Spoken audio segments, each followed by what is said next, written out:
ഈ പ്രസംഗം ഇവിടെ ഹാജരുള്ളൊരു മലക്ക് കേൾക്കുന്നുണ്ടാകും എന്ന് വിശ്വസിച്ചാൽ ശിർക്കാണോ?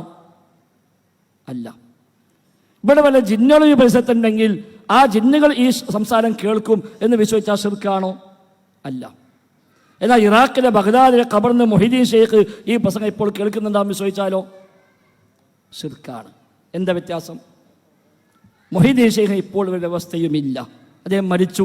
മരണം എന്ന് പറഞ്ഞാൽ ഈ വ്യവസ്ഥകൾ അവസാനിക്കണം.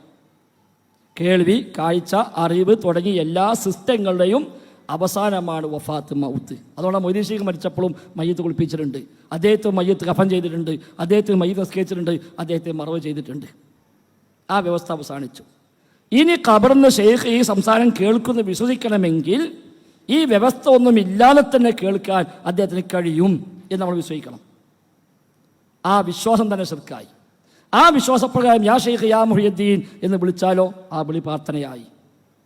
മൊഹീദ്ദീൻ ഷെയ്ഖ് അറിയും കേൾക്കും വിശ്വസിച്ചാൽ അത് ശിർക്കായി. അതുകൊണ്ടാണ് നിങ്ങൾ ചോദിച്ച പറഞ്ഞല്ലോ, നിങ്ങൾ അൽഫാത്തിഹ പറഞ്ഞാലും ശിർക്കാന്ന്. അത് ശരിയാണ്. നിങ്ങൾ അൽഫാത്തിഹ പറഞ്ഞാൽ നിങ്ങളുടെ വിശ്വാസം എന്താണ്? നബി അത് കേൾക്കുന്നതാണ്, നബി അത് അറിയുന്നതാണ്. അവിടെ ആ വിശ്വാസം ശിർക്കായി മാറുന്നു. എന്നാൽ ഈ സംസാരം ജിന്ന് കേൾക്കും എന്ന് വിശ്വസിച്ചാൽ എന്താ ശിർക്കാവാത്തത്? ജിന്നിന് വ്യവസ്ഥയുണ്ട്, ജിന്ന് ഇവിടേക്ക് ഇടപഴകുന്നുണ്ട്. അവൻ നടക്കുന്നു, ഇരിക്കുന്നു, ഓടുന്നു, കാണുന്നു, കേൾക്കുന്നു, അറിയുന്നു, ഇടപഴകുന്നു. ഈ ഭൂമിയാണ് വസിക്കുന്നത്, ഇവിടേക്ക് ജിന്നുകൾ ഉണ്ടാവാം. അവർ ഈ സംസാരം കേൾക്കുന്നു വിശ്വസിച്ചാൽ വല്ല കുഴപ്പമുണ്ടോ? അതൊന്ന് ശിർക്കാവോ? അപ്പോൾ അബോധികമായ കേൾവി വകച്ചു കൊടുത്തോ? അബോധികമായ കാഴ്ച വകവെച്ചു കൊടുത്തോ? ഇല്ല. എന്നാൽ മരിച്ചൊരു ജിന്ന് ഈ പ്രസംഗപ്പ കേൾക്കുമെന്ന് ചോദിച്ചാലോ ശിർക്കായി. എന്താ കാരണം? ആ ജിന്ന് മരിച്ചതോടുകൂടി ജിന്നിൻ്റെ വ്യവസ്ഥ അവസാനിച്ചു.